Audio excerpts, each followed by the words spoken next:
She spent 5 years hiding inside the enemy's castle.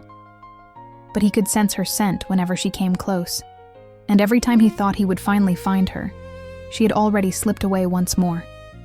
She was not merely a maid, but he could never be allowed to know that.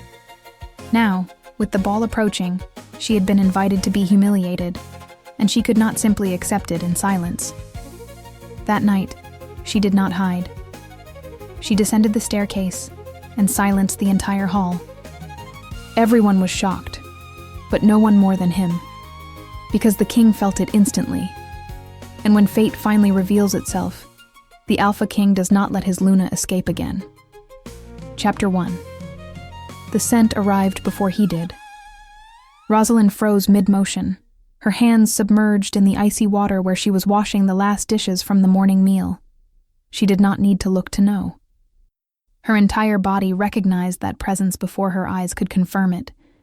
The prickle at the back of her neck, the sudden tightness in her chest, that strange heat that climbed her spine and stole her breath. The king was coming.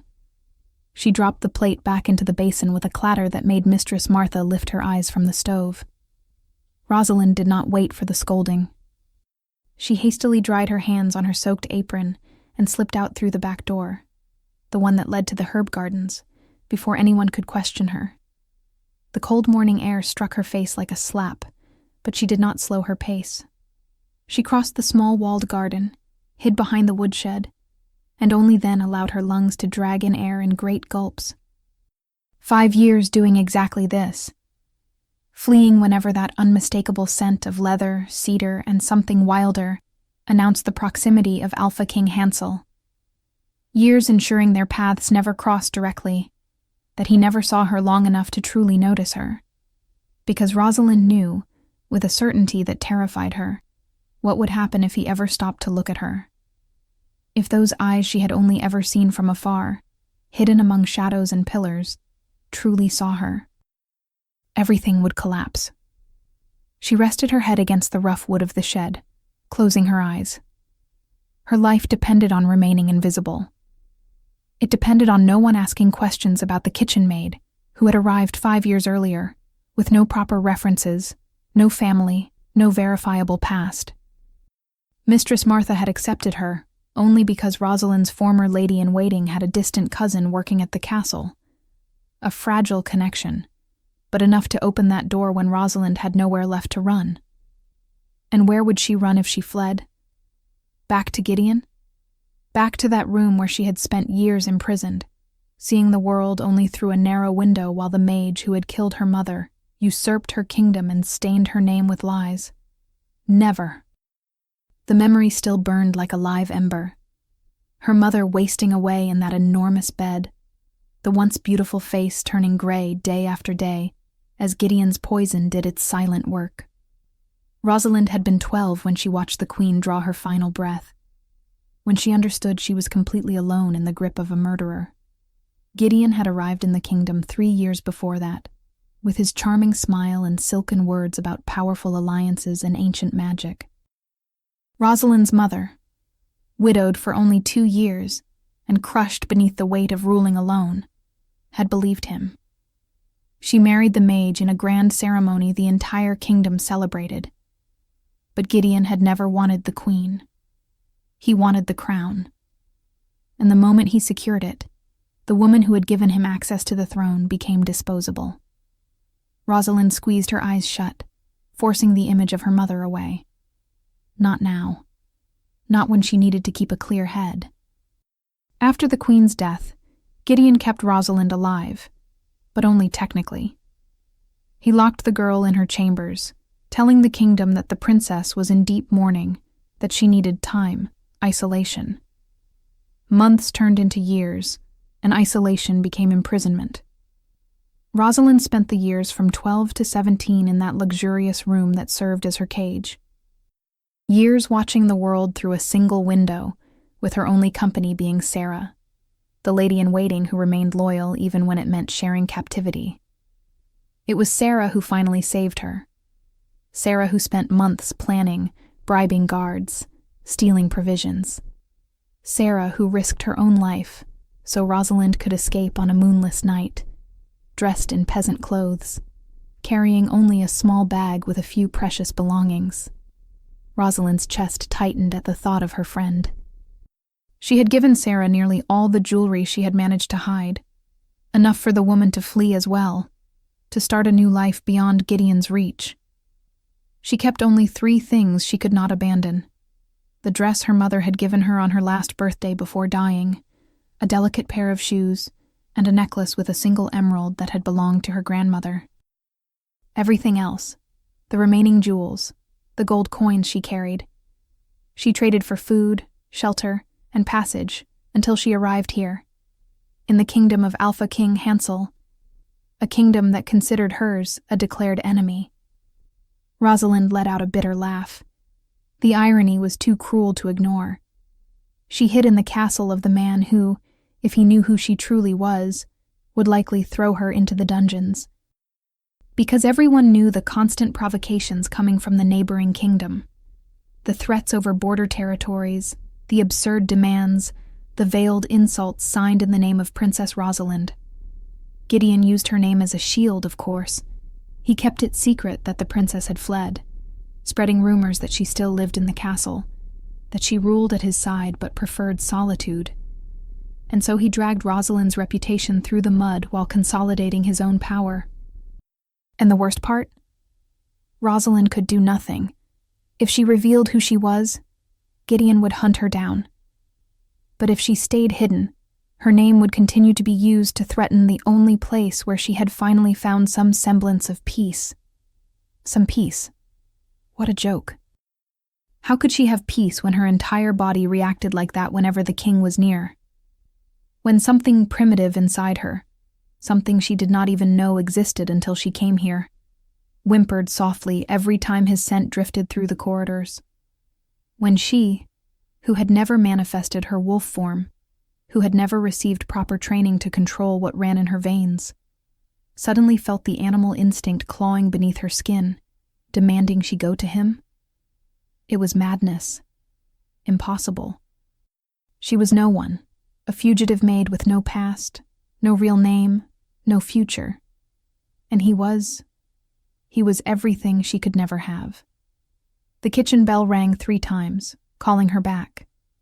Rosalind took a deep breath, straightened her apron and hair, and returned to the suffocating heat of the furnaces. Mistress Martha skewered her with a look. "Where the hell were you? We've got dozens of nobles arriving today and you decide to wander off?" "Sorry, Mistress Martha. I needed some air." "Air?" The robust woman snorted, shoving a bowl of dough into Rosalind's hands. "You can get air after all this bread is baked. And don't even think about disappearing again, girl. We'll need every pair of hands today." Rosalind nodded silently, plunging her hands into the dough. Around her, the kitchen buzzed with preparations. Ball week was beginning. As every spring, King Hansel's castle opened its doors to nobles from every corner. An old tradition, they said. A celebration of peace and prosperity. But Rosalind knew the truth. It was a marriage fair in disguise, where families pushed their daughters toward the most coveted unmarried king on the continent. And as every year, Rosalind would watch the ball from afar, hidden in the shadows, savoring for a few hours the ghostly memory of when she herself had been a princess who dreamed of balls and beautiful dresses. Gideon had never allowed her to attend festivities. Even before imprisoning her, he kept Rosalind away from social events, claiming she was too young, too shy, unsuitable. And after he locked her away, the subject was no longer even discussed. So Rosalind had never danced at a ball, never felt the weight of a gown swirling around her legs, never known that world that should have been hers by right. But she could watch it. And she did, every year, hidden behind heavy curtains, imagining how things might have been if fate had been kinder. "Rosie!" Martha snapped her out of her thoughts.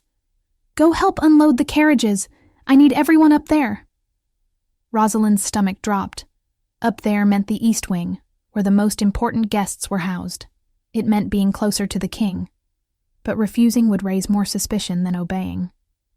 She climbed the stone stairs with legs that felt like lead, crossed corridors she knew as well as the lines of her own hands. 5 years had taught her every secret passage, every forgotten staircase, every route that allowed her to cross the castle unseen when necessary. The main courtyard was in chaos. Carriages arrived in succession, some modest, others absurdly ornate. Nobles descended with practiced movements, displaying their finest clothes and most charming smiles. Rosalind kept her head down, hauling heavy trunks alongside other maids. No one looked at them. Maids were invisible, part of the furniture. Exactly as she needed to be. It was when the grandest carriage of all stopped before the main steps that Rosalind felt the first stab of unease. The door opened, and a young woman stepped down with studied grace. Blonde hair fell in perfect curls. A sky-blue gown clung to curves deliberately displayed. Beautiful. Dangerously so. But it was not the beauty that made Rosalind's blood freeze. It was the face. Lady Catherine of Thornwick. The memory hit Rosalind with physical force. Herself at 11, still an awkward child trying to learn the posture her mother demanded. Catherine had been 13 then, already beautiful, already cruel. She visited the castle with her parents, close allies of Gideon, and Catherine made sure every visit was a personal hell. "Look at her, mother," young Catherine's voice echoed in memory. "So clumsy. How is that creature supposed to be queen someday?" The laughter. The mockery of her perpetually unruly hair, her dresses that never sat quite right, every imperfection an 11-year-old girl carried. And when Gideon killed the queen, when he imprisoned Rosalind, Catherine came one last time. She entered the prison room with a venomous smile and said, "What a shame, princess. It seems your kingdom needs someone better in charge. Someone who knows how to rule properly." Those were the last words they ever exchanged before Rosalind fled. And now Catherine was here, in King Hansel's castle, beautiful and dangerous as ever. Rosalind turned her face away, hiding behind another group of maids. Her heart hammered so loudly she was sure everyone could hear it. Catherine could not see her, could not recognize her, could not. "You there!" Catherine's voice cut through the air. "Maids, come help with my trunks." Rosalind had no choice. Staying away would draw more attention than obeying. She approached with the others, head bowed, praying that 10 years and the transformation from princess to maid would be enough to make her unrecognizable. Catherine climbed the steps with delicate strides, not sparing a glance for the maids carrying her belongings. "Careful! Those trunks cost more than you earn in a year." The other maids murmured, "Yes, milady," in unison. Rosalind stayed silent, gripping an ornate trunk and starting up the stairs. It was when she reached the top that she felt it, that fixed gaze on her back. She turned instinctively and met Catherine's icy blue eyes locked on her. For an endless second, the world stopped. Rosalind saw the exact moment something shifted in that stare, a flicker of recognition. No, it could not be. She was different now. Older, her face marked by 5 years of hard labor. There was no way Catherine could recognize her. But the slow smile that spread across Catherine's lips made Rosalind's stomach twist. "You," Catherine said, pointing at her. "What's your name?" Her voice came out hoarse. "Rosie, milady." "Rosie." Catherine savored the name. "Look at me properly when I speak to you." Rosalind lifted her chin, forcing herself to hold that cold gaze, every muscle taut, ready to run. Catherine studied her for long seconds. Then, unexpectedly, she smiled. "You have very pretty eyes, green as emeralds." A pause. It's not common to see maids with such delicate features. It was not a compliment. It was a veiled threat.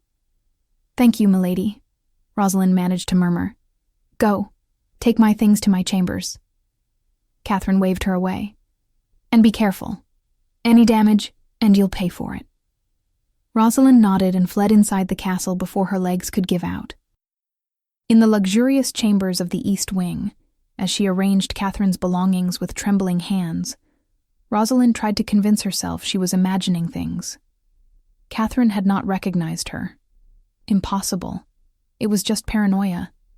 But when she returned to fetch more trunks, she found Catherine standing in the center of the room, holding a green dress against her body and studying herself in the mirror. "Still here, Rosie?" Catherine asked without taking her eyes off the reflection. "I came for the rest, milady." Catherine set the dress aside. "You know, Rosie, you remind me of someone." She turned slowly. "Someone I knew a long time ago. A clumsy girl who never knew her place." Rosalind's blood froze. "I don't know what you mean, milady." "Don't you?" Catherine's smile was pure malice. "What a pity, because that girl, well, she vanished. They say she still lives, but no one has seen her in years. A mystery, don't you think?" "She knows." "That sounds like a fascinating story, milady," Rosalind said, keeping her voice steady through sheer willpower. "But I need to return to my duties." "Of course." Catherine turned back to the mirror, adjusting her curls. "Oh, Rosie? One last thing." Rosalind paused at the door. "There's a grand ball in a few days. Everyone is welcome, even maids." Catherine met her gaze in the reflection. "You should go. A pretty young thing like you deserves a magical night, don't you think?" It was not kindness. It was provocation. "That would not be appropriate, milady." "Nonsense." Catherine spun around, eyes gleaming with cruelty. "In fact, I'll give you a gift, a dress, so you can attend the ball properly. It would be dreadful to leave someone so special out of the celebration." Rosalind's heart pounded. "That's not necessary, milady. I insist." Catherine's voice allowed no argument. "Consider it a welcome gift. I do love being generous." Rosalind left that room with the terrible certainty that something very bad was about to happen. Chapter 2. The box was waiting outside her door when Rosalind came back from the kitchens.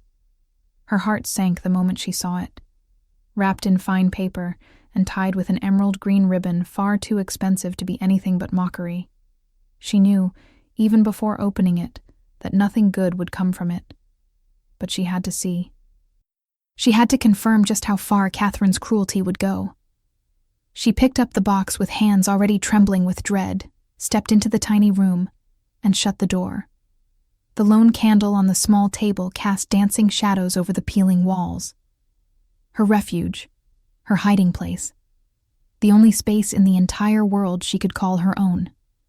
She set the box on the narrow bed and slowly pulled at the ribbon.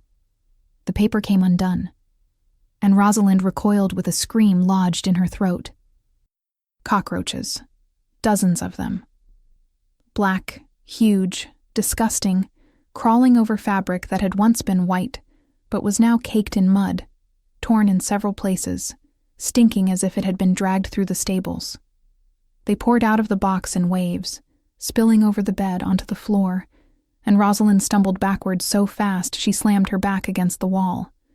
Revulsion. Horror. But more than that. Humiliation so deep it burned like acid. That was when she saw the note. Pinned to the filthy fabric with a golden needle, Catherine's perfect handwriting mocking her in black ink. "I found a dress suitable for you to wear to the ball, you filthy little maid." And beneath it, in smaller letters, more sinister, "I know your little secret." Something snapped inside Rosalind. The tears came first, hot, furious, overflowing before she could stop them. Years swallowing silent humiliations, lowering her head, choking down insults, accepting it all because she had no choice. And Catherine knew. She knew who she was, knew she was hiding, and instead of simply handing her over to Gideon, she chose to torture her first. She chose to prove she could destroy her in every possible way before delivering the final blow. Rosalind's hands clenched into fists so tight her nails cut into her palms. The crying turned into sobs. The sobs turned into something darker, sharper. Rage. Pure, distilled rage, built up over years of forced silence. "If you already know," she said out loud to the empty room, the words scraping out between clenched teeth, "then I'm going to finish ruining everything." She wiped her tears with the back of her hand, leaving grimy streaks across her face. It did not matter. None of it mattered anymore. If Catherine was going to expose her either way, if everything was about to collapse, then it would collapse on Rosalind's terms. "I'm going to the ball." The decision came with a cutting clarity. Not as a maid, not hidden in the shadows, watching from afar while Catherine danced with the king. She would go as the princess she was, as the woman who had been robbed of everything, yet still had too much pride to die on her knees. She knelt and dragged the suitcase out from under the bed, the only thing she had brought from her former life and had hidden there for 5 years, never daring to open it for fear the memories would destroy her.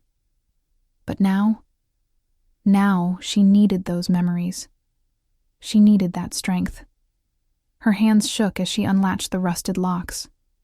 The lid opened with a creak. And there it was. The dress.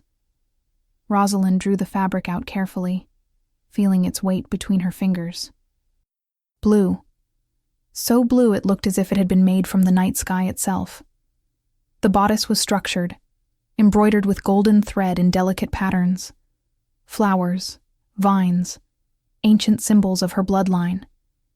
The skirt was full, layered in panels that seemed to float, each one decorated with more embroidery that caught the candlelight like constellations. Her mother had given her that dress on her last birthday before she died. She had it made especially for Rosalind, saying it was for a future ball, an important celebration. "When the time comes," the queen had said, kissing her daughter's forehead, "you'll wear this, and everyone will see the incredible woman you've become." Rosalind pressed the fabric to her chest, a fresh wave of tears threatening to rise. But they were not tears of grief now. They were tears of fierce resolve. "It's time, Mother. They're going to see me." She took the shoes as well, delicate, in a shade of blue that matched the dress, embroidered with gold flowers so fine they looked painted on. And last, the necklace, her grandmother's emerald, heavy, the size of a hazelnut, hanging from a chain of old gold. It had belonged to the queen before Rosalind's mother, and to the queen before her. Generations of strong women who had ruled with wisdom. Rosalind closed her fingers around the stone, feeling its cold weight in her palm. Almost everything she had once owned was gone. The other jewels sold for food and passage, coins traded for shelter, belongings given to Sarah so her friend could start over. She had kept only those 3 things because she could not bear to abandon them, because they were all that remained of who she truly was. And tonight, she would wear all of them. She tore off the plain maid's dress with rough movements and threw it to the floor. Years pretending to be someone she wasn't. Enough. Putting the gown on felt like a ritual. The bodice held her like a second skin, the laces at the back needing to be tightened with effort. Normally she would have had a lady to help her. But Rosalind had learned to manage alone. The skirt fell around her legs like water, its weight comforting, reminding her of who she used to be. She slipped on the shoes, fastened the necklace around her throat, the emerald resting directly over her heart. Then she went to the small cracked mirror on the wall, the only one she owned. The woman staring back at her was a stranger, but a princess. The dress shaped every curve the maid's rags had hidden. The deep blue made her green eyes blaze like gemstones. And her hair. Rosalind let it down from the tight bun she always wore, allowing the waves to spill freely over her shoulders and back. She did not recognize herself, and at the same time, she recognized herself perfectly. This is me. This has always been me. She heard music beginning to play in the distance. The ball had begun. Rosalind drew a deep breath, her hands still trembling, but not with fear anymore. With adrenaline. With rage turned into something stronger. Courage. She left the room and started down the service corridors. Servants passing her stopped, wide-eyed, bowing automatically, not understanding who that noblewoman was, emerging from the depths of the castle. Rosalind did not look at any of them. She kept her chin lifted, her shoulders straight, every step measured. Like a princess. No. Like a queen. She climbed the stairs leading to the main floor, crossed the corridor that opened onto the upper balcony of the Great Hall, and stopped before the double oak doors that opened onto the central staircase. On the other side, she could hear voices, laughter, music. The ball in full swing. Her last chance to turn back, to return to her room, take off the dress, become invisible again. But Catherine knew, and if Rosalind went back now, she would be destroyed either way. Only this time in silence, without dignity, without choice. No. She placed her hands on the doors and pushed. Hansel was standing at the edge of the dance floor, pretending to listen to something Lord Blackwood was saying about harvests and taxes, when the entire hall seemed to murmur at once. It was subtle at first, a few heads turning, a few whispers. Then it spread like ripples, people stopping mid-conversation, mid-step, everyone looking the same way, toward the central staircase. Hansel turned, following the collective gaze, and his world stopped completely. A woman was descending the stairs. No, not just a woman. An apparition. Something so breathtaking it seemed impossible to be real. The dark blue gown floated around her like midnight water, golden embroidery catching the candlelight and turning her into something luminous, spellbound. Each step was pure grace, measured, as if she had been born for that staircase, for that moment. But it was her face that stole all the air from Hansel's lungs. Beautiful, so beautiful it hurt to look. Golden blonde hair fell in waves over bare shoulders, framing a face with delicate lines and unmistakable strength. Green eyes. Even from that distance he could see they were green, sweeping the room with a mix of defiance and vulnerability. And when those eyes found his through the crowd, Hansel felt it. Like lightning splitting his chest, like fire racing through his veins. Like the entire universe had been rearranged in a single second. His wolf surged awake with a roar that echoed through every fiber of his being. Mate.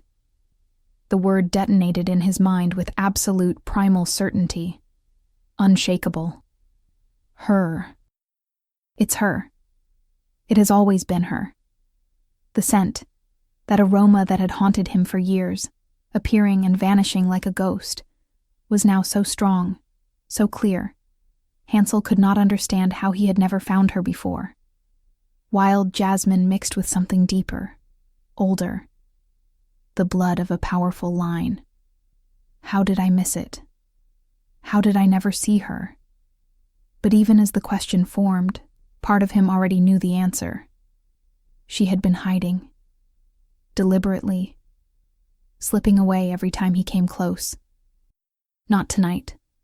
Tonight she was coming down that staircase as if she owned the castle, as if everyone there ought to bow. And Hansel realized with a jolt that made his heart race even harder that he wanted to bow.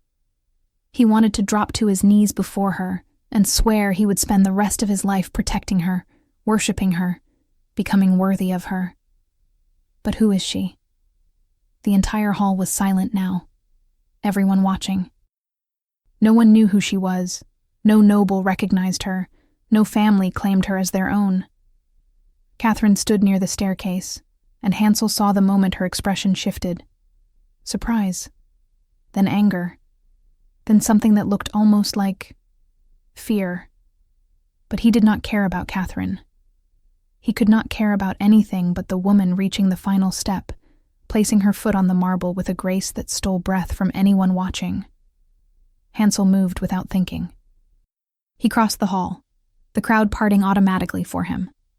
His eyes never left hers, And he could have sworn he saw the same recognition in those green depths, the same certainty, the same inevitability.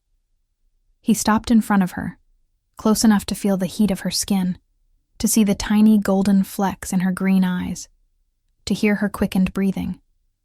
"Who are you?" The words came out rougher than he intended. She lifted her chin, and though fear was clearly swimming in her eyes, there was something defiant in the gesture. "Rosie." Her voice, soft but steady, familiar in a way it had no right to be. "Rosie," he repeated, tasting the name. "Rosie from where? Which family?" "Just Rosie." That's not an answer. Something crossed her face. Pain, perhaps, or fear. But when she spoke, her voice was calm. "It's the only one I have." Around them, whispers burst to life. Who was she? Where had she come from? Why did no one know her? How dared she present herself without family, without lineage? But Hansel did not care about the whispers. He could not care about anything but the woman in front of him and the certainty swelling in his chest. "You're a mystery," he said softly, stepping closer. Her eyes flashed. "I have to be." Before he could ask what that meant, one of the elders appeared at his side, stern-faced. "Your Majesty, the guests are waiting."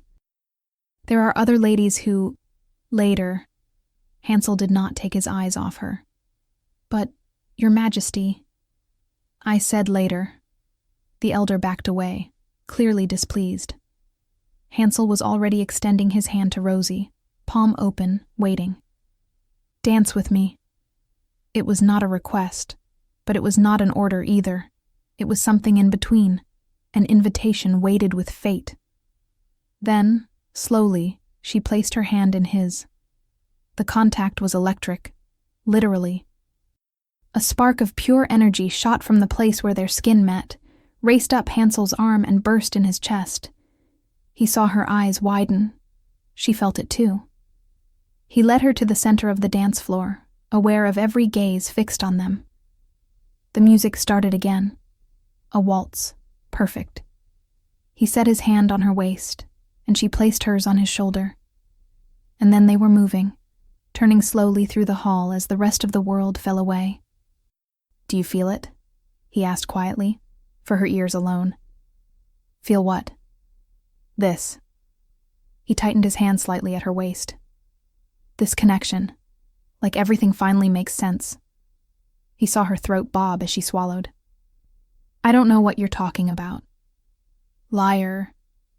The word came out gentle, almost fond, and he saw the smallest hint of a smile touch her mouth before it vanished. They danced in silence for a few measures, and Hansel used the time to memorize her. Every detail. The way her lashes cast shadows on her cheeks, the delicate curve of her throat, the enormous emerald resting over her heart, a jewel worth more than entire kingdoms. "Who are you really?" As if she could read his mind, Rosalind looked away, fixing her gaze somewhere over his shoulder. "I shouldn't be here," she murmured. "Where should you be, then?" "Anywhere but here, with anyone but—" She stopped, biting her lip. "Anyone but me?" She finally looked back at him, and the ache in those green eyes nearly made him stop dancing.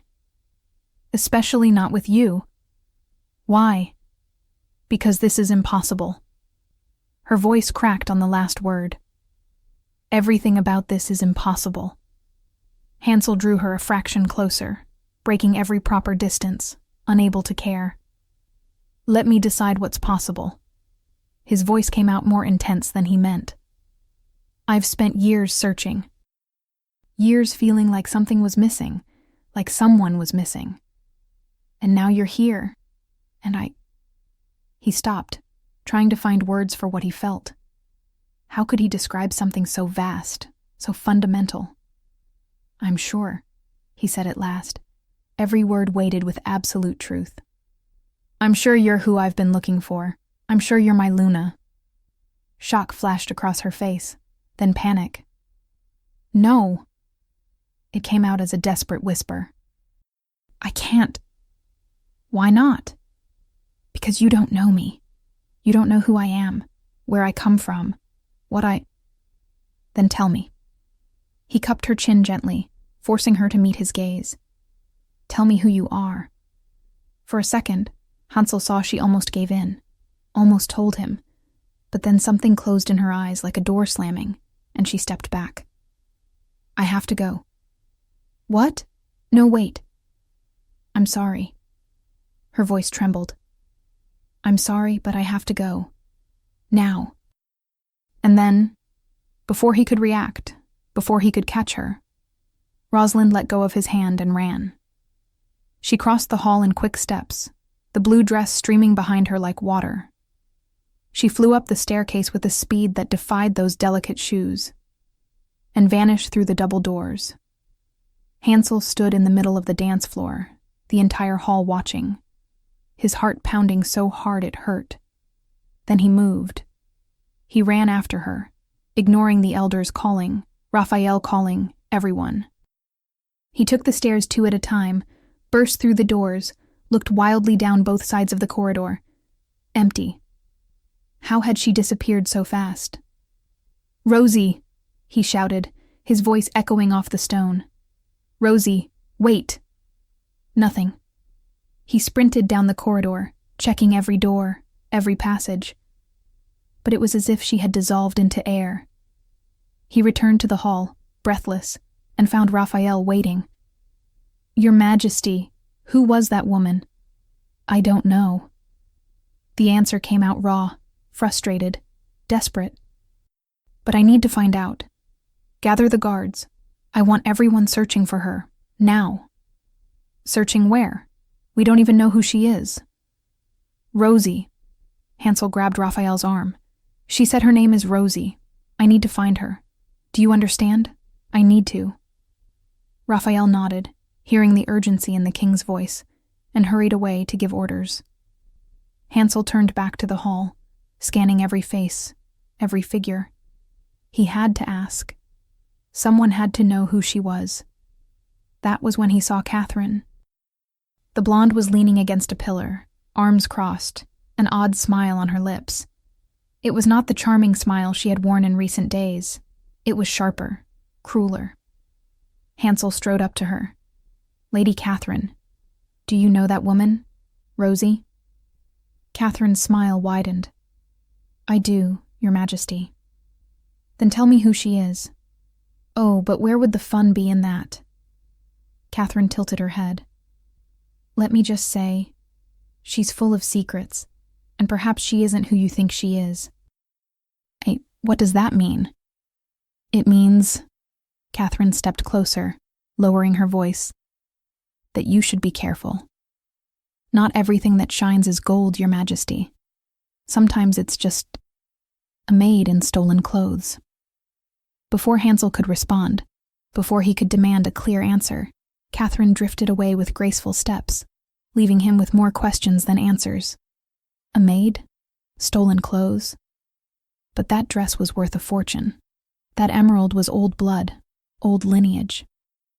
And the way she moved, the way she spoke. No. She was not just a maid. Impossible. Rosalind did not stop running until she was back in her room, the door locked, her back pressed to the wood as she fought for breath. Her heart hammered so hard she was certain it would crack her ribs. Her hands were shaking. Her whole body was shaking. What did I do? What did I do? She had seen recognition in his eyes. She had heard the words she never should have heard.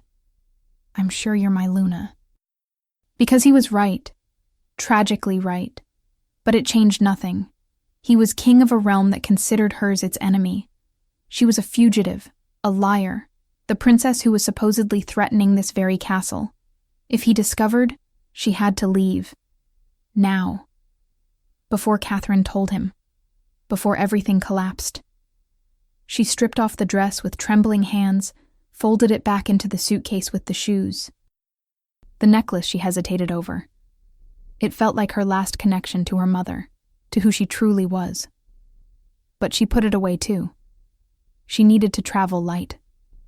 She pulled the maid's clothes back on, locked the suitcase, shoved it under the bed. She took only a small pouch with a few coins she had saved over the years. And then, in the middle of the night, while the ball still raged on and the castle was distracted, Rosalind slipped out through the service door she knew so well. Through the gardens, along the walls, through the passage she had discovered years ago. Away, anywhere that wasn't here. But she had no idea the trap was already set, and that Catherine had sent messengers hours earlier. Gideon was waiting. Chapter 3. The forest was too dark. Rosalind stumbled over another root, her hands scraping against the rough bark of a tree as she tried to regain her balance. Her lungs burned, her legs ached, but she could not stop. She could not. She had been walking for hours. The moon could barely break through the thick canopy, casting warped shadows that seemed to move, to follow her. Keep going. Just keep going. But where? Where could she go that Gideon would not find her? That Catherine would not reveal her location? The king's image rose in her mind without permission. Those golden eyes fixed on her. The warm hand holding hers. The low voice saying with such certainty, "I'm sure you're my Luna." Rosalind clenched her fists, forcing the tears back. But it hurt. That connection beyond logic. That primal recognition screaming that he was hers. But staying would destroy everything. It would expose who she really was. A branch snapped behind her. Rosalind froze, her heart slamming. She turned slowly, eyes straining into the darkness. Nothing. Only shadows and silence. You're imagining things. Keep walking. She took a few more steps, but the feeling of being watched would not go away. It grew, intensified like an itch beneath her skin. Another sound. Closer now. "Who's there?" she called, hating how her voice shook. Silence. And then suddenly they emerged. Men, 6 of them. Faces hidden beneath hoods, moving between the trees like ghosts, surrounding her. Rosalind backed away, panic exploding in her chest. "Stay back." But they kept closing in, forming a tight circle.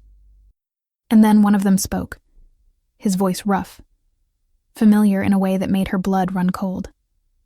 "The princess has finally decided to come out of hiding." "No." The man lowered his hood, revealing a face she would recognize anywhere. Roderick, captain of Gideon's personal guard. "How?" Rosalind tried, but her voice failed. "You truly thought you could hide forever?" Roderick smiled, the kind of smile that never reached his eyes. "Lady Catherine was very helpful. She told us exactly when you would leave, where you'd be, everything we needed. Catherine, it had been planned from the beginning." Rosalind turned to run, but they were faster. Hands grabbed her by the arms, the shoulders, yanking her back with brutal force. She fought, kicked, tried to scream, but a hand clamped over her mouth, smothering the sound. "Quiet, princess," Roderick hissed in her ear, "or this will get a whole lot uglier." They bound her hands behind her back with coarse rope that bit into her skin, then her ankles, limiting her to short, shuffling steps. And when she tried to scream again, they shoved a cloth into her mouth, gagging her. Terror. Pure, absolute terror. "The master will be pleased," Roderick said, hauling Rosalind by the arm. "Very pleased." Gideon. Just hearing the name made something inside her twist with fear. They marched for hours, Roderick and his men dragging Rosalind whenever she stumbled, never letting her stop or rest. The forest gradually thinned, opening into clearings she did not recognize. They were heading for the border, out of Hansel's kingdom, to Gideon. Rosalind tried to think of a way to escape, but with her hands bound, her feet hobbled, and 6 trained wolfmen around her, there was no chance. None. When the sun began to rise, they stopped in a small clearing. Roderick shoved her to the ground, and she fell to her knees in the wet grass. "We'll rest here," he announced to the others. "But stay sharp. We don't want surprises." Rosalind stayed where she had fallen, her body aching, her mind racing. She had to think. She had to find a way out. Hansel had not slept. Rosie had vanished from the ball. He spent the hours searching, questioning, turning over every corner of the castle and the grounds beyond it. And nothing. It was as if she had dissolved into thin air. "Your Majesty," Raphael entered the throne room, where Hansel stood before the enormous map covering the western wall. The guards searched every nearby village. No one has seen a woman matching the description. Hansel's hands clenched. "Keep looking. Widen the perimeter." "Your Majesty, with respect, we don't even know her full name. We don't know where she came from. How can we find her?" His voice came out harder than he meant. "No matter how long it takes, find her." Raphael bowed and left. Hansel turned back to the map, but the lines blurred before his eyes. With his wolf howling constantly, clawing beneath his skin, demanding he run and search for her. But search where? He had questioned everyone at the ball. No one knew her. No one knew where she had come from. Some had not even seen her clearly, too absorbed in their own conversations and dances. Except Catherine. Catherine clearly knew something. But when Hansel pressed her, she only wore that enigmatic smile and said it was not her place to reveal another's secrets. Liar. She knows exactly who Rosie is. But even veiled threats did not make Catherine talk. And Hansel could not imprison her without cause. Not when her father was a powerful noble. Not when it would spark diplomatic troubles he did not need right now. His wolf growled, restless. More than restless. Agitated in a way Hansel had never felt before. As if it knew something he did not. As if it sensed something beyond ordinary human senses. Hansel returned to the window, staring out at the forest stretching beyond the castle walls. "Where are you?" As if in answer, his wolf surged again. Stronger this time. A pull in his chest, a clear direction. North. She's to the north. Hansel did not know how he knew. But he knew. With an absolute certainty that defied explanation. He was about to call Raphael back when he felt it. A presence in his mind. Not his own thoughts, but something external, pressing, asking entry. The guard's mind link. Hansel opened the mental channel he shared with his wolves, the sacred bond that allowed instant communication across distance. All alphas possessed some level of this ability, but Hansel had developed it to the point where he could connect to his entire guard at once. The mental voice of Garrett, one of his most seasoned guards, rang out clearly. "Your Majesty." "Garrett." "What is it?" "I'm patrolling the northern border. And Your Majesty, I smell something. Old, powerful, bloodline." Hansel's heart lurched. "Where?" "About 3 leagues beyond the northern forest. But, Your Majesty, there's more. The scent is accompanied. Others. Wolves. Not ours." "Rosie." Hansel did not need confirmation. He knew it in every cell of his body. "How many?" 6, well-armed, moving toward the eastern border. Trying to leave the kingdom, taking her away. Hansel opened the mental channel to his entire guard, the 20 elite wolves sworn to protect him and the realm. Their voices answered instantly, layered presences rushing in. "Your Majesty? Rally at the north gate. Now. We have a mission." He did not wait for replies. He knew they would obey. He tore down the stairs, crossed the courtyard, reached the north gate as his guard began to gather. 20 wolves in human form, all looking at him with absolute focus. Ready. Always ready. "Garrett caught a scent in the northern forest," Hansel explained quickly. "Old blood, with armed men. We're going to investigate. And if it's who I think it is, we're bringing her back." "And the men, Your Majesty?" asked Thomas, another veteran guard. That depends on their intentions. Hansel's eyes flashed gold for a brief moment. But if they're doing what I think they are, there will be no mercy. Nods of understanding. His guard understood. Hansel closed his eyes, opening the mind link fully. He felt each of his wolves connect, 20 distinct presences, joined and woven with his in an invisible, powerful net. Garrett, he called mentally. Hold the trail. We're coming to you. Yes, Your Majesty. I'm tracking them. They stopped in a clearing. Looks like they're resting. Good. Give me your position. Garrett shared the mental image. Years of practice had made it possible. Hansel could see through Garrett's eyes. The clearing, the trees, the rough layout. Hansel knew that place. He knew exactly how to reach it. Move, he ordered aloud. And then he ran. He passed through the gates, his guard right behind him. The moment they reached the cover of the trees, Hansel stopped only long enough to strip off his boots, then his shirt, then his trousers. Around him, the others did the same. And then, together, they shifted. The change came as naturally as breathing. Bones rearranging, muscles expanding, fur erupting. In seconds, the man vanished, and the wolf emerged. Enormous, black as night, golden eyes blazing with power and purpose. The others shifted in quick succession. Wolves of different sizes and colors, all powerful, all lethal. The king's elite guard.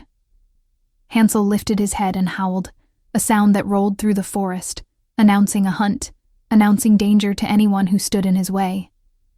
And then they ran. In wolf form, they were faster than any horse, quieter than any hunter.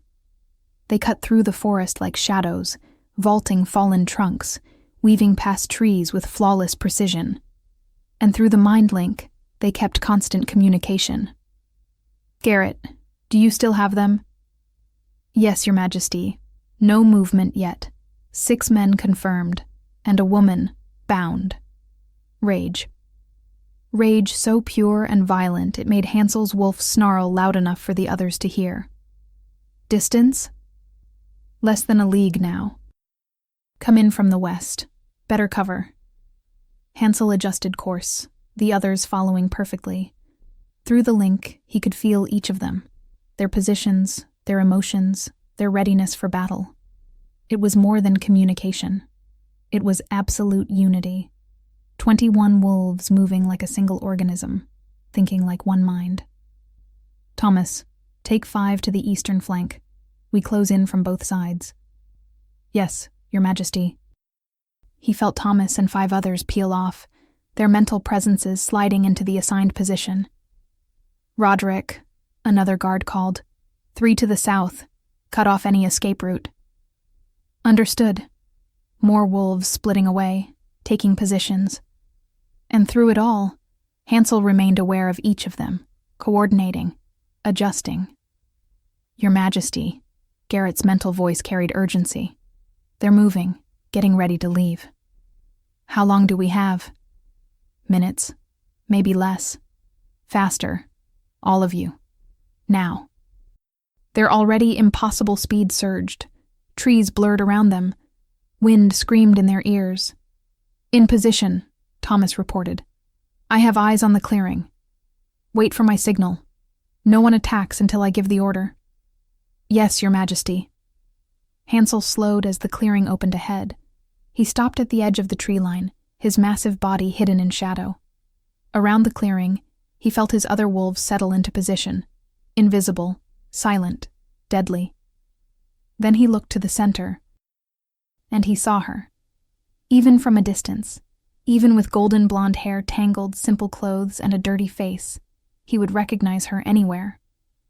Rosie, on her knees in the grass, hands bound behind her back, a cloth gagging her mouth, and the man beside her, tall, bald, a scar cutting across his face, held a rope tied to her bindings as if she were an animal. Every hair on Hansel's body lifted. A low, lethal growl vibrated in his chest. Your Majesty? Thomas asked mentally. Orders? Hansel watched for a few seconds more. Counted the men. 6, as Garrett had said. Dangerous, but nothing 21 wolves could not handle. And then he saw one of them, the scarred one, jerk Rosie to her feet. She staggered, nearly falling, and he yanked the rope hard enough to make her grimace in pain. Something inside Hansel shattered. Attack. The command rippled instantly through the mind link. And then, from every direction at once, 21 wolves exploded out of the forest. Chapter 4. Everything happened in seconds. One moment the clearing was quiet, Gideon's guards getting ready to leave. The next, wolves exploded out of the forest from every direction. Rosalind saw panic flash across Roderick's face before he could even bark an order. The other guards barely had time to drop what they were holding before the first wave hit them. And then they shifted too. 6 men became 6 wolves in seconds. Brown, gray, one mottled. Big, muscular, lethal. Guards trained personally by Gideon. But it didn't matter. The wolves attacking were on an entirely different level. Rosalind watched, frozen, as Hansel's guard moved with surgical precision. It wasn't just brute force. It was flawless strategy, absolute coordination, as if each wolf knew exactly where the next one would be before the movement even happened. A pale gray wolf, probably Thomas, clamped onto one of Gideon's guard's throat and slammed him into a tree with enough force to crack the trunk. The guard dropped, unconscious before he even hit the ground.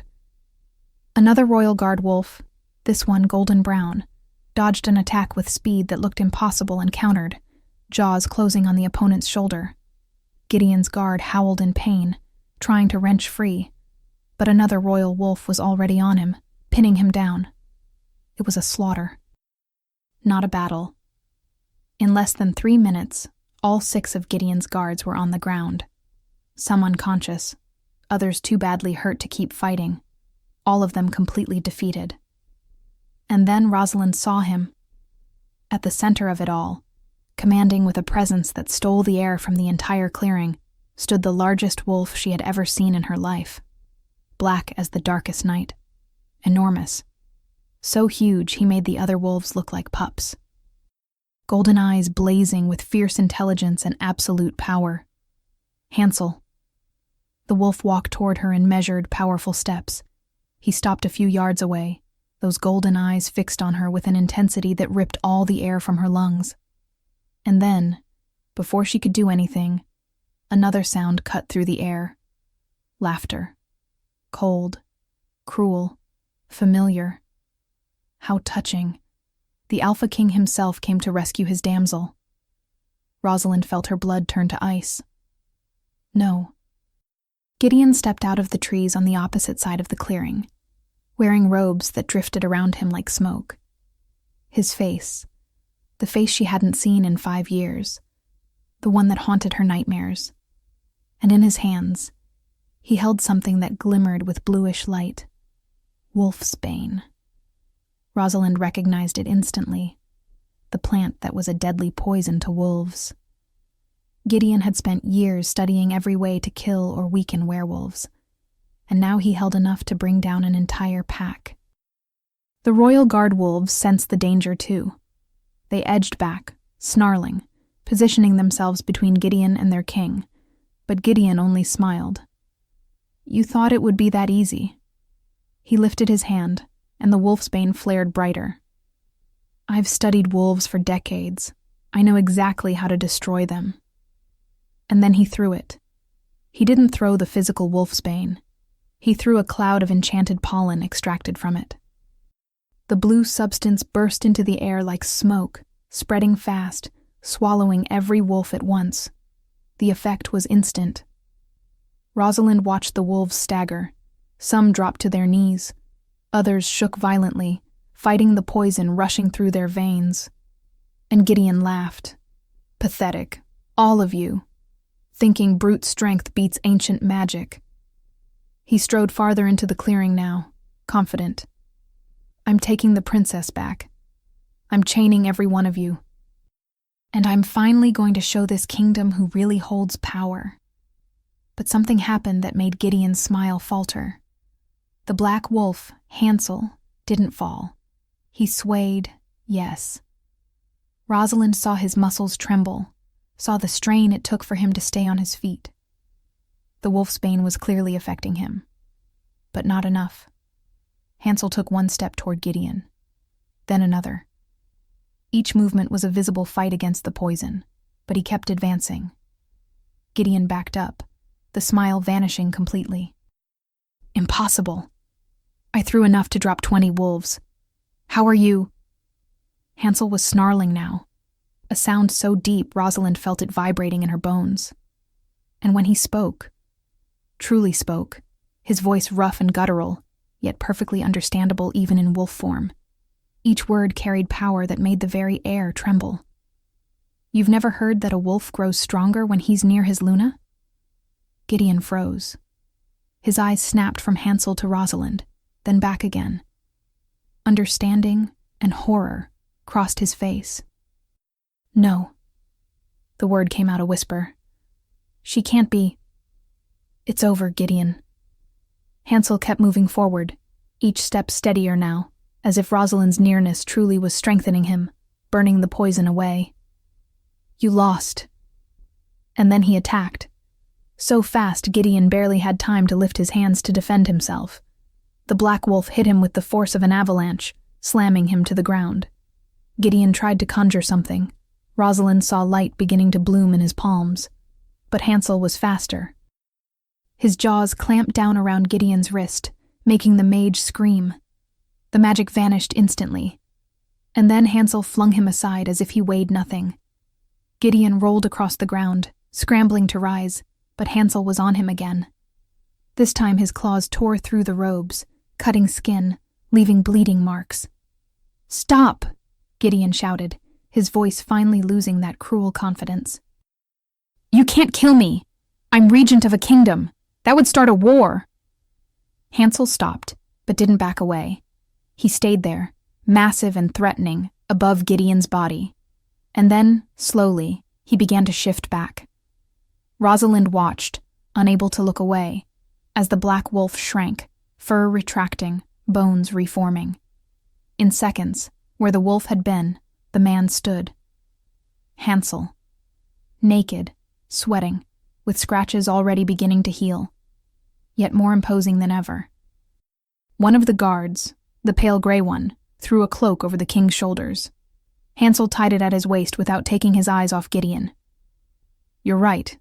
I won't kill you. His voice was calm, but edged with menace. But you're going to wish I had. He gestured, and 2 guards, already back in human form, grabbed Gideon by the arms and hauled him up. The mage fought, but he was too injured, too weak. Hansel finally turned, and his eyes met Rosalind's. Everything else disappeared. The guards, Gideon, the entire clearing. There was only him walking toward her, and her heart pounding so hard it hurt. He dropped to his knees in front of her, hands going to the ropes binding her wrists. Firm fingers, surprisingly gentle, worked the knots, freeing her. Then he removed the gag and flung it away with a look of disgust. Rosalind sucked in a deep breath, her jaw aching from being gagged so long. She tried to speak, but no words came. Hansel studied her face with an attention that made her shake. Are you hurt? His voice was low, controlled, but Rosalind could hear the barely contained fury underneath. No, she managed at last. Just scared. Something softened in his eyes. You don't have to be anymore. You're safe now. How did you find me? My guard caught your scent. A small smile touched his mouth. You have a very distinctive scent. Rosalind lowered her gaze, shame burning. He knew then. He had to know. Why didn't you tell me? The question came softly, but full of hurt. Why did you run? Tears stung behind her eyes. Because you're the enemy of my kingdom. Because I am Princess Rosalind. He finished for her. She jerked her head up, meeting that golden stare pinned to her. You knew? I suspected. Since the ball. Hansel dragged a hand through sweat-damp hair. The dress, the jewels, the way you moved, the blood in your veins. You weren't a maid. You never were. And seeing Gideon here, hunting a runaway princess, I put the pieces together. Then you understand. Rosalind felt the tears finally spill. You understand why I ran. Why I couldn't stay. You consider my kingdom the enemy. The threats, the provocations. Everything is signed with my name. You would never accept me. Never. Rosalind. He cupped her face in both hands, gentle but firm, making her look at him. You're my mate. My Luna. The companion the moon goddess chose for me. But even if I didn't want it, he went on, his voice growing more intense, even if I tried to fight it, even if it went against every shred of logic and reason, I would never reject you. I can't. My wolf wouldn't allow it. My heart wouldn't allow it. My kingdom. Everyone knows Gideon has been making decisions in your name for years. Hansel wiped a tear from her cheek with his thumb. The council knows. The elders know. Half the continent knows that Mage stole your throne and dragged your reputation through the mud. Rosalind sobbed, relief mixing with years of fear as everything finally collapsed. I was so afraid you'd hate me, that you'd throw me out, that you'd look at me. He waited until she did. Ever since I first caught your scent years ago, my wolf hasn't given me peace. He knew you were close. He knew you mattered. And when I finally saw you at the ball, his voice went rough. My whole world made sense for the first time. I felt it too, she admitted, voice shaking. From my first day in the castle. That's why I always ran when you got close. I was afraid you'd discover everything. Don't run again. It wasn't an order. It was a plea. Please, don't run from me again. Rosalind didn't answer with words. Instead, she closed the distance and kissed him. It was different from what she'd imagined in all those years watching him from afar. It was better. Infinitely better. His mouth was firm, but gentle, meeting hers with a restrained hunger that made her tremble. His hand slid into her hair, her golden curls fallen loose and messy, while hers found his shoulders, feeling tense muscle under skin. The kiss deepened, and Rosalind felt something awaken inside her. Something that had been dormant all her life. Waiting. Her wolf. The one she had never been able to call forth. The one she thought was broken or missing, finally stirred. When they broke apart, both of them breathless, Hansel stared at her with awe. Did you feel it? My wolf. Rosalind touched her own chest, stunned. I always thought I didn't have one. That something was wrong with me. But he's here. He always was. He was waiting for me. Hansel smiled, that rare smile that changed his whole face. Just like I was waiting for you. One of the guards cleared his throat discreetly. Your Majesty? What do we do with the prisoner? Hansel rose, pulling Rosalind up with him. She swayed, her legs numb from being bound so long, but he held her steady. Together they turned to where Gideon was being held by two guards. The mage watched them with pure hatred in his green eyes. She's a liar, Gideon spat. A runaway. She abandoned her kingdom. She has no right. You murdered the queen. Rosalind's voice came out steadier than she'd ever felt. You poisoned my mother. You stole the throne. You used my name for threats I never made. And you kept me imprisoned for 5 years. Prove it. Gideon smiled, even wounded, even defeated. Prove any of it. I have a witness. Rosalind lifted her chin. Sarah, my lady's maid. She helped keep me alive all those years. She knows everything. A servant? Gideon laughed. You expect them to believe the word of a servant against mine? No. Hansel spoke, his voice sharp as a blade. "I expect them to believe her, backed by an alpha king. And by the court I'm going to convene." Gideon's smile faltered. "You will be tried publicly," Hansel continued, "for murder, for usurpation, for every crime you've committed. And when you're found guilty, and you will be, you'll spend the rest of your miserable life in the deepest dungeons I own. You have no authority over me. I'm regent of a sovereign kingdom." "Not for much longer." Rosalind stepped forward, Hansel's hand firm around hers. "Because I'm taking my throne back. I'm exposing every lie you told, and I'm making sure everyone knows who you really are." Gideon stared at her with hatred that could burn, but he was beaten, and he knew it. "Take him," Hansel ordered, "and make sure he's heavily guarded. That mage is dangerous even without his herbs." The guards dragged Gideon away, his protests fading until they disappeared completely. Rosalind let out a shaky breath. It was over. Finally over. "Let's go home." Hansel wrapped an arm around her, drawing her close. "You need rest, and we have a lot to talk about." "Home?" Rosalind looked at him. My castle is yours now." He kissed her forehead. "If you want it. If you want me." Her answer came without hesitation. "I do." The journey back took hours. Hansel offered to carry Rosalind. In wolf form, she could ride on his back, but she refused. She wanted to walk.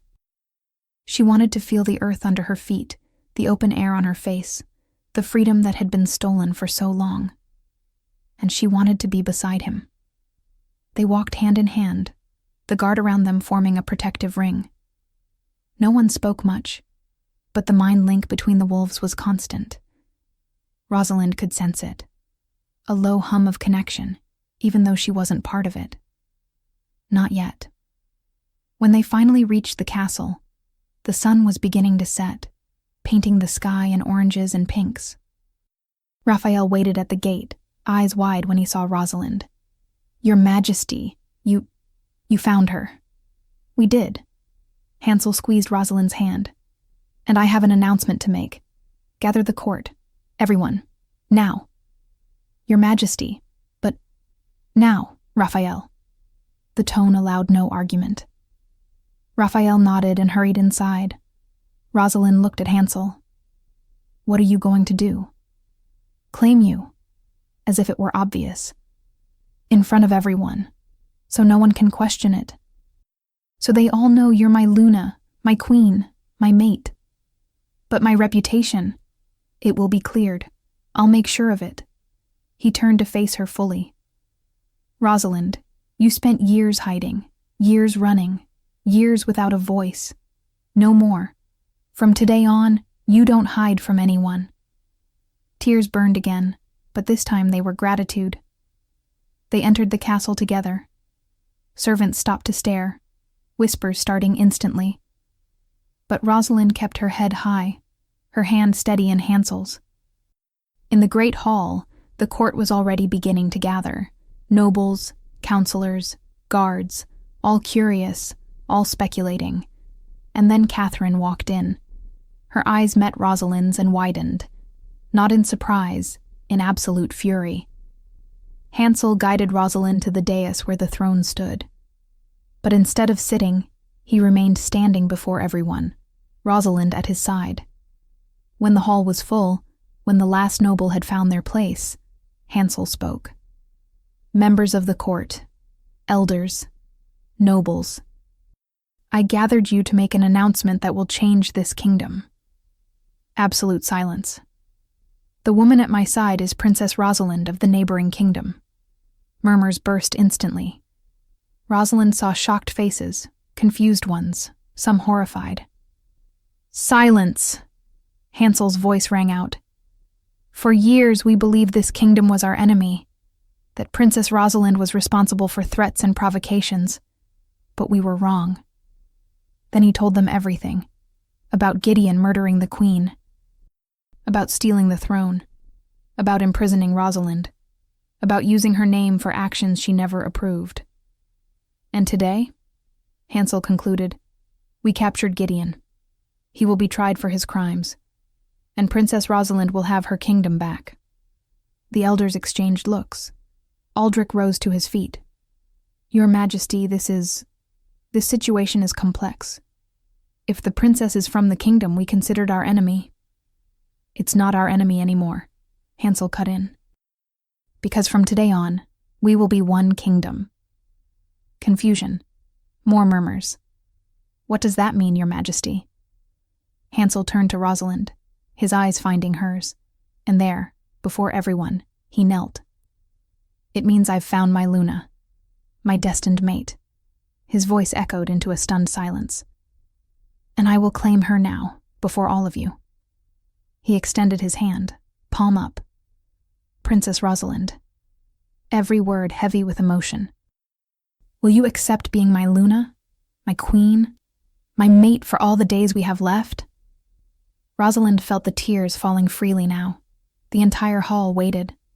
Hundreds of eyes fixed on her, but only one pair of golden eyes mattered. "Yes." The word came out clear, steady, filling the hall. "I accept." Hansel rose and pulled her into his arms, kissing her in front of everyone. And this time, Rosalind felt no shame and no fear. She felt finally home.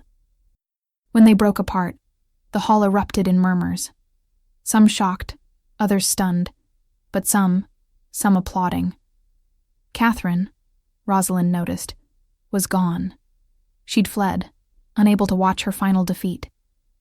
The days that followed were a whirlwind. Gideon was tried publicly. Sarah, found living peacefully in a distant village, testified. Other servants who had escaped Rosalind's kingdom over the years came forward as well. Gideon's guilt was proven beyond any doubt. He was sentenced to life imprisonment in the deepest dungeons. He would never see daylight again. And Rosalind reclaimed her kingdom. Hansel sent troops to restore order. Gideon had left the realm in chaos. Crushing taxes, unjust laws, fear everywhere. But with the mage imprisoned, the people rose against his followers.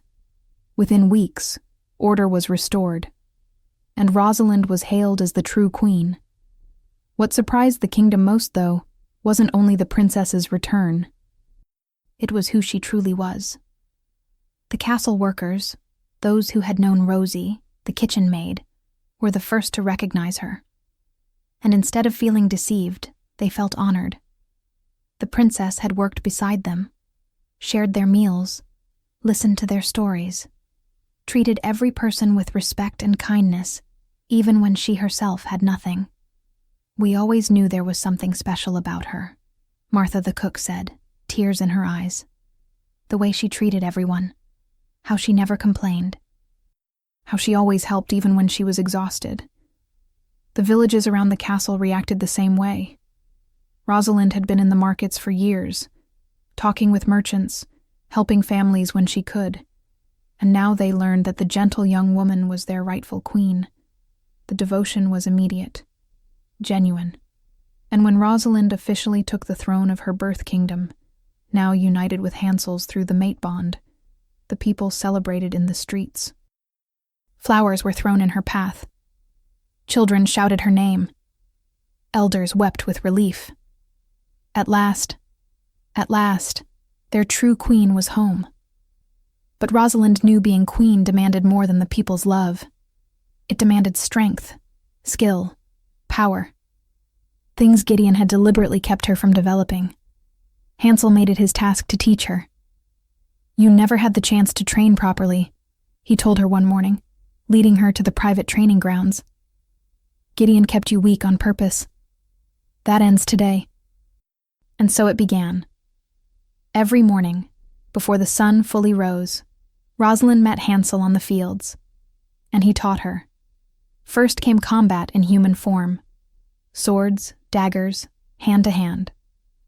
Rosalind already had some practice. Years of secretly watching training had taught her a lot.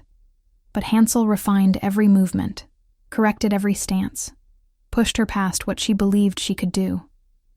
"Again," he would say when she fell for the 10th time, "Lunas have to be as lethal as alphas. Up." and she got up. Every time. Bruises piled up. Muscles screamed. But Rosalind absorbed every lesson with the hunger of someone who had spent 22 years without any of it.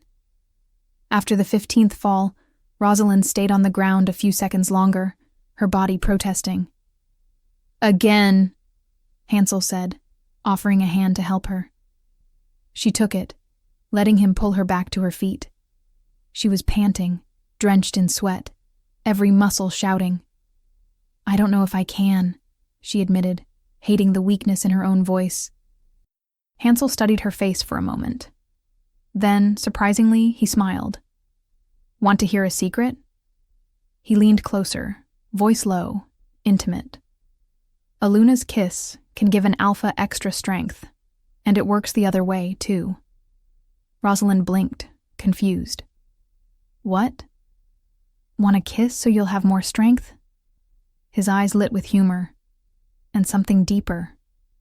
Before she could answer, he pulled her in and kissed her. It was quick, but intense. And when they broke apart, Rosalind felt renewed energy surge through her veins.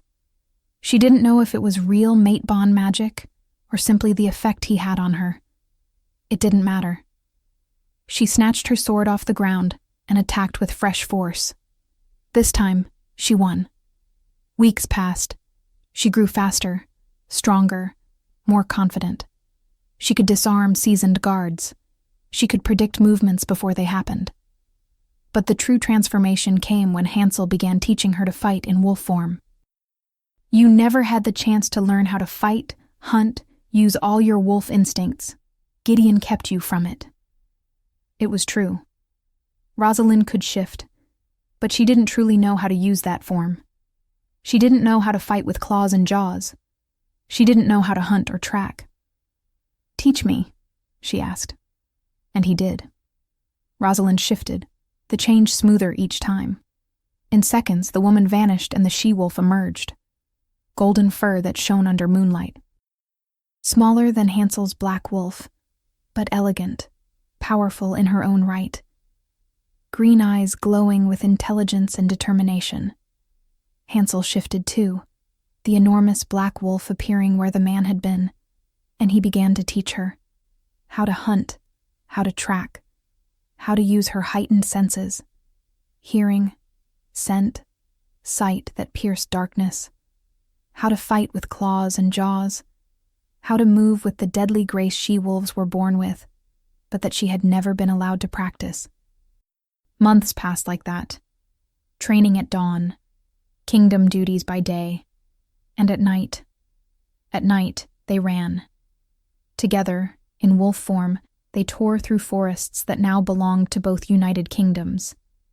The moon above spilling silver light over black and gold fur moving in perfect harmony. One night, resting in a particularly beautiful clearing, Rosalind shifted back to human form. Hansel did the same seconds later, sitting beside her in the soft grass. "Happy?" he asked, slipping an arm around her. Rosalind leaned her head against his shoulder, looking up at the moon shining above. She thought about everything that had happened. The years imprisoned, then running. Then she thought about now. About being queen for real. About having people who loved her. About learning to fight, to defend herself, to be strong. About having a mate, a husband, a best friend, and the great love of her life, teaching her, supporting her, loving her without condition. "Yes," she answered, turning to kiss him. "For the first time in my life, I'm completely happy." Hansel smiled against her lips. "Good. Because I plan to spend the rest of my life making sure it stays that way, my Rosalind." And he kept that promise,